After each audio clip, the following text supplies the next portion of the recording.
Julius Robert Oppenheimer, known as father of atomic bomb. As Julius Robert Oppenheimer witnessed the successful detonation of the world's first nuclear weapon, he was shouted by its implications. I remembered the line from the Hindu scripture, the Bhagavad Gita. Now I am become death, the destroyer of worlds. I suppose we all thought that, one way or another. Oppenheimer was a man of many talents. He spoke 8 languages, wrote poetry, yet he will forever be remembered as the father of the atomic bomb. The man who gave people the power to destroy themselves was haunted by his own creation. When people first met J. Robert Oppenheimer, what was immediately obvious to them was his intellect. A former colleague once said, "The man was unbelievable. He always gave you the right answer before you formulated the question. Knowledge came easy to Oppenheimer. He learned Dutch in 6 weeks just so he could give a lecture Villian a visit to the Netherlands. He was born in New York on April 22, 1904, the older son of German Jewish immigrants. His father, Julius, was a textile importer who became very wealthy. His mother was a painter whose family had been in New York for generations. He was raised in Manhattan on the Upper West Side in an apartment adorned with paintings by famous artists, including Van Gogh. After attending an elite private school in New York City, he went on to Harvard in 1922, intending to become a chemist but leaving with an appetite for physics, ethical culture, society. He had been attracted to experimental physics after taking a course on thermodynamics at Harvard. Also studied philosophy, Greek, and French literature. Ethical culture school. He spent his days living in the library, rating the place intellectually. As he put it, he enrolled at Harvard a year late due to suffering from colitis, an inflammatory bowel disease, but hemmed up for it by graduating in 3 years instead of 4. He then crossed the pond to the University of Cambridge to conduct research at the Cavendish Laboratory for Experimental Physics. However, he was clumsy in the lab and realized his forte was not in experimental work but rather in theoretical physics. The stress of grad work threw him into depression and he became emotionally unstable, even confessed to lacing an apple with harmful chemicals in an attempt to poison his tutor with wine. He didn't get along. Fortunately, Fetcheter didn't eat the apple. Patrick Blackett. Oppenheimer left Cambridge to continue his studies at one of the centers of theoretical physics in Europe, the University of Göttingen in Germany. He produced good work and held his own despite his youth. He was only 23 years old when he received his Ph.D. He subsequently returned to the U.S., where he worked as a research fellow at Harvard and then the California Institute of Technology, Caltech. He was so absorbed in his studies that he often ignored the real world, but the rise of fascism in Europe in the 1930s caught his attention. Oppenheimer agreed with Einstein that German scientists could make a nuclear weapon, and when they did, Hitler was prepared to use it. America watched fearfully as the Nazis invaded Poland in 1939. In 1942, Oppenheimer was selected to direct the Manhattan Project, a top-secret U.S. Army project to develop the atomic bomb. He brought together the best minds in physics and eventually managed more than 3,000 people. He chose Los Alamos, New Mexico as the primary production facility because of its natural beauty. He had fallen in love with the mountains and plateaus. When he traveled there as a teen during his gap year, he recovered from ill health. Washington threw ridiculous amounts of money at the project. An initial budget of $6,000 eventually ballooned into a whopping $2 billion by 1945. Before heading the Manhattan Project, Oppenheimer taught physics at both Caltech and the University of California, Berkeley, where he built the physics program and turned it into the hub for physics research in America. He had already been working on nuclear fission, the powerful release of energy caused by the splitting of an atom. The best element for splitting is the heaviest element found in nature, uranium. A uranium atom has 92 protons and 146 neutrons, giving an atomic mass of 238, or U-38. a small portion of uranium that's minute has same 90 to protons. However, it only has 1 for 3 neutrons, giving us U-3-5. This is highly unstable, which makes it highly splittable or fissionable. When it's slammed by a neutron, it becomes U-3-6. It's so unstable that it splits into deuteriums, krypton, and barium in the process. 3 more neutrons are released. They flee out and slam into more U-35 atoms, causing a chain reaction and ultimately a huge explosion. Kind of like when you throw a bowling ball and the pins jump and strike other pins, and those pins smash into other pins. All of the energy is released. Research also showed that plutonium-239 would be highly fissionable. However, it's not a naturally occurring element and had to be manufactured. Reactors were built in southeastern Washington state to produce the plutonium. And then on July 16, 1945, scientists detonated a plutonium bomb over the small town of Alamogordo, New Mexico. Be the same. Few people laughed. Few people cried. Most people were silent. Never before had humanity possessed a weapon that posed a threat to global civilization. The test's success meant an atomic bomb was ready to be used by the U.S. military. The following month, the U.S. military dropped 2 atomic bombs on Japan. On August 6, 1945, the most powerful weapon in the world was dropped on the Japanese city of Hiroshima. 140,000 people were killed. Many vaporized. Thousands more would die in pain in the months and years that followed from radiation poisoning. 3 days later, another bomb fell on Nagasaki, killing 74,000 people with equally devastating effects. Japanese Emperor Hirohito decried the devastating power of a new and most cruel bomb. Japan surrendered 6 days later, abruptly ending World War II. Oppenheimer initially expressed edgewilled over his creation. He said the weapon had dramatized so merciless life in humanity and evil of modern war.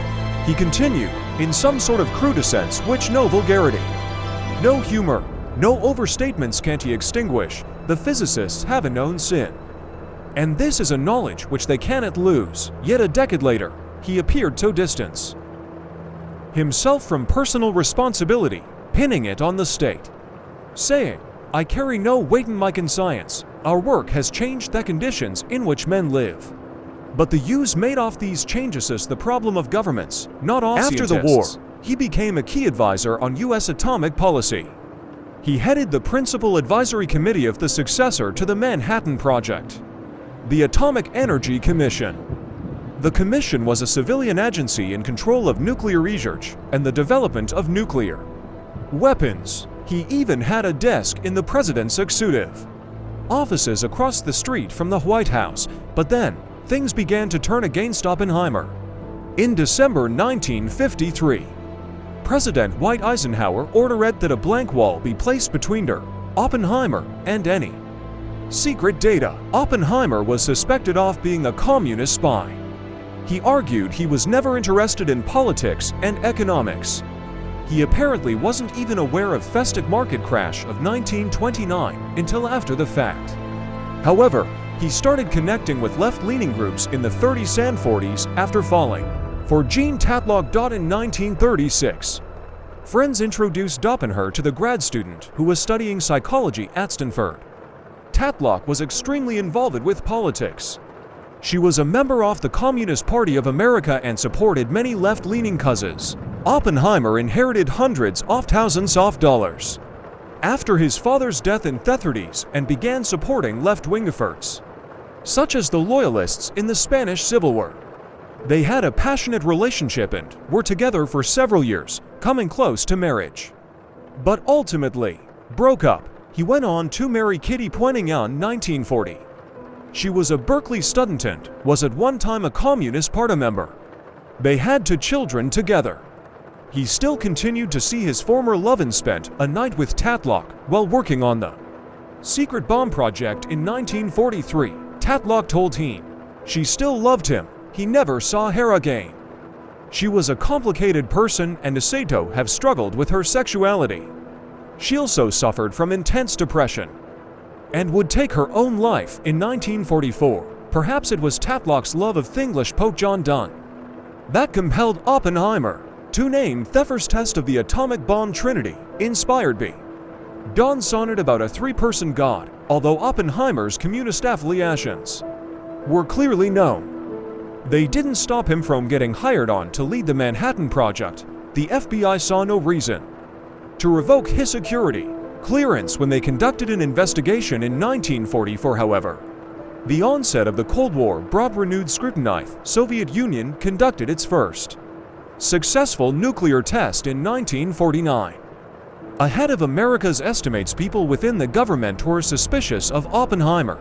William Liscombe Borden, executive director of the United States Congress Joint Committee on Atomic Energy, had sent a letter to FBI Director J. Edgar Hoover, concluding more probably than not J. Robert Oppenheimer is an agent of the Soviet Union. He didn't back up his claim with any solid evidence. Borden was close to the chairman of the Atomic Energy Commission, Lewis Strauss, who hated Oppenheimer. That wouted heads, and Strauss never forgot when Oppenheimer humiliated him at a congressional hearing years earlier. In 1954, Oppenheimer was called before a tribunal of the Atomic Energy Commission to explain his communist affiliations. It was a closed or hearing that lasted for weeks. Oppenheimer maintained that he had not been radicalized by his ex-partner, and said his left-wing friends and associations simply gave him a sense of companionship, nothing more. He had never been a Communist Party member himself. 3 board members heard his case by a vote of 2-1. They stripped him of his security clearance. The guy who delivered the verdict was none other than Strauss, who hated him. Oppenheimer was humiliated. The once powerful scientist lost all his power. The US government no longer trusted the US government's top atomic physicist. His scientific peers were outraged. Einstein quipped that the AEC Atomic Energy Commission actually stood for Atomic Extermination Konkret Werner von Braun, the chief architect of the Saturn V that got us to the moon, declared in England. Oppenheimer would have been knighted. By the way, I did a story on von Braun's past as a Nazi scientist, but at least one scientist was pleased with the outcome. Hungarian physicist Edward Taylor scented fact that Oppenheimer resisted working the hydrogen bomb, which is the more advanced version of an atomic bomb. When President Truman approached the commission in 1949 about building a hydrogen bomb, Oppenheimer opposed it. To the anger of Taylor, the US pressed ahead with developing a thermonuclear weapon anyway and tested it in 1952 on the Marshall Islands. The H-bomb became Taylor's baby. During the Oppenheimer hearing, Taylor testified, "I would feel personally more secure if public matters would rest in other hands." For his testimony, Taylor was shunned by the scientific community for many years.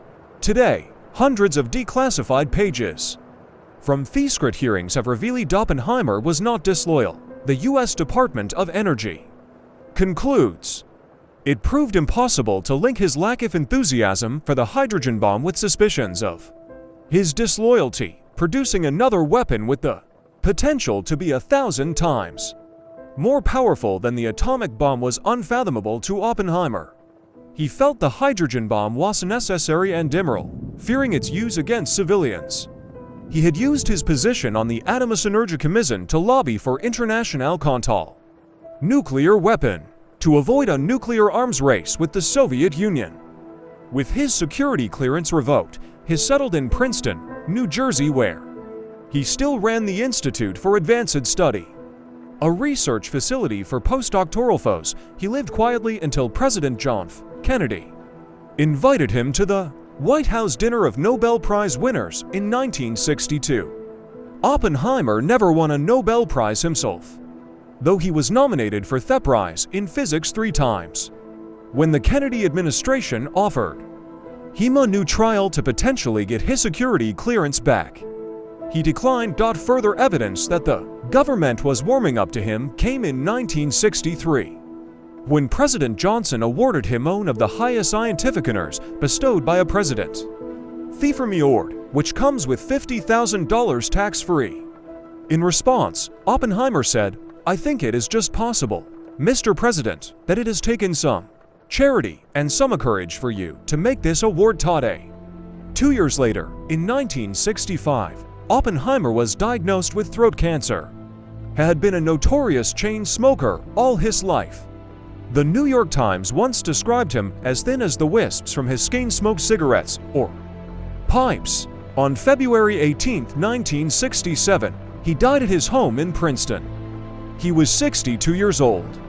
His wife took his ashes to the island of St. John in the U.S. Virgin Islands, where he lived for several months of the year, and spread his ashes in the sea outside of their home, in an area known today as Oppenheimer Beach. The 20th century marked a new age, in which very existence of humankind was threatened. That threat is more real than ever today, with fears that Russia could use nuclear weapons in Ukraine. North Korea's missile launches in October were a simulation to wipe out South Korean targets, according to state media. The doomsday clock warns we're getting closer to destroying our world. At the beginning of the Cold War, we were 7 minutes to midnight. Today, we're 100 seconds to midnight.